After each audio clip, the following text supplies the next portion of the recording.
Back to my channel. I am doctor Ruchika Vijayvargiya and जिस topic के बारे में हम आज डिस्कस करने वाले हैं वो है पेनफुल पीरियड, जिसको हम मेडिकल टर्मिनोलॉजी में बोलते हैं dysmenorrhea. So what is a normal period? A normal period is the period जो 21 से 35 दिन में आता है, जो 2 से 8 दिन तक रहता है, जिसमें ज़्यादा पेन नहीं होता, आपको पेन किलर खाने की ज़रूरत नहीं पड़ती है, जिसमें इतना ब्लीडिंग नहीं होता कि आपको बार बार पैड चेंज करना पड़े, जिसमें क्लॉट्स पास नहीं होते, अनक्लॉटेड ब्लड निकलता है, 50 ml से ज़्यादा ब्लड लॉस नहीं होता है, जहाँ पर इंटरमेंस्ट्रुअल ब्लीडिंग नहीं होता है, मतलब 2 पीरियड्स के बीच में किसी भी दिन स्पॉटिंग होना या ब्लीडिंग होना ये बहुत अबनॉर्मल कंडीशन है। या पोस्ट मेनोपॉजल एज में या एक बार मेनोपॉज अचीव करने के बाद कोई ब्लीडिंग नहीं होता या कोई सेक्सुअल एक्टिविटी में कोई ब्लीडिंग नहीं होता। Now this is we known as a normal period. हल्का फुल्का पेन पीरियड में होना इज एब्सोल्युटली नॉर्मल, जो मतलब आप सहन कर सकें, जिसकी वजह से आपको आपकी day to day activity affect ना हो। लेकिन कई बार कुछ महिलाओं में इतना ज़्यादा पेन होता है कि उन्हें हॉस्पिटल में एडमिशन की ज़रूरत पड़ जाती है, उनको इंजेक्टेबल्स लेने पड़ते हैं, they need to take lots and lots of painkillers to subside that. अगर आपको इस तरह का कोई भी पेन है तो आपको डॉक्टर के पास जाना पड़ेगा और आपको पूरा इन्वेस्टिगेशन कराना पड़ेगा to rule out any pathology. तो अगर इस तरह का पेन है तो उसके क्या कारण हो सकते हैं? तो सबसे पहला रीज़न हो सकता है कोई भी इन्फेक्शन, कोई भी यूट्रस का इन्फेक्शन, फेलोपियन ट्यूब का इन्फेक्शन, जिसको हम पेल्विक इन्फ्लेमेटरी डिजीज बोलते हैं। इस कंडीशन में जब भी आप लोअर एब्डोमेन में प्रेस करेंगे तो आपको दर्द का अनुभव होगा, आपको पीरियड्स में इतना ज़्यादा पेन होगा, आपको वाइट डिस्चार्ज जिसमें थोड़ा स्मेल आएगा या जिसकी में आपको थोड़ी इचिंग हो सकती है, रेडनेस हो सकता है। तो these are the indications. Periods के अलावा भी आपको पेन हो सकता है अगर आपको पेल्विक इन्फ्लेमेटरी डिजीज है तो, ठीक है। इसके अलावा जो रीज़न होता है इट इज़ एंडोमेट्रियोसिस। अब बच्चेदानी की 3 दीवारें होती हैं। जो सबसे अंदर वाली लेयर होती है जिसे हम एंडोमेट्रियम कहते हैं, वो under the influence of oestrogen and progesterone proliferate होती है और जब भी वो हार्मोन्स खत्म हो जाते हैं तो मेंसेस के थ्रू निकल जाती है, ठीक है। अगर ये अंदर वाली जो एंडोमेट्रियम है, जो यूट्रस के सबसे अंदर वाली लेयर है, वो वहाँ की जगह अगर और कहीं प्रेजेंट हो तो उस कंडीशन को हम एंडोमेट्रियोसिस कहते हैं। क्योंकि अगर ये एंडोमेट्रियम और कहीं भी प्रेजेंट होगी तो भी under the influence of oestrogen and progesterone वो प्रोलिफरेट होगी और शेड होगी। लेकिन जब यूट्रस की इनर लेयर शेड होती है तो वेजाइना के थ्रू वो ब्लड बाहर निकल जाता है।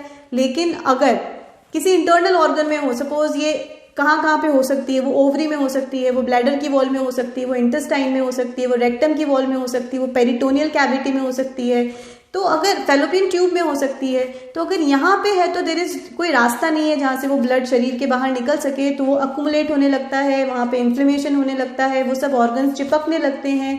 तो अगर एंडोमेट्रियोसिस है तो periods are going to be very painful. इसके अलावा कोई प्रेशर सिम्टम फील कर सकते हैं पेशेंट्स इस तरह के। तीसरी कंडीशन है एडिनोमायोसिस।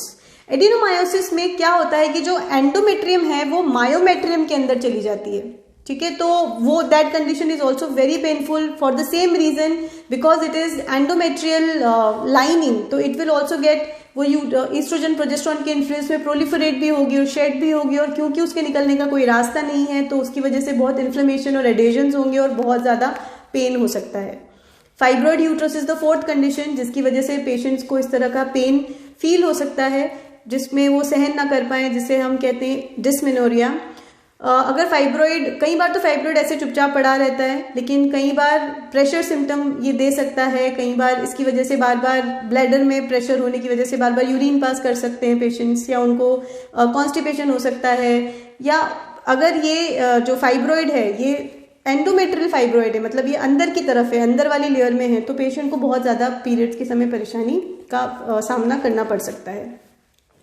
अब किस तरह का पेशेंट आएगा तो हमारी अप्रोच क्या रहती है?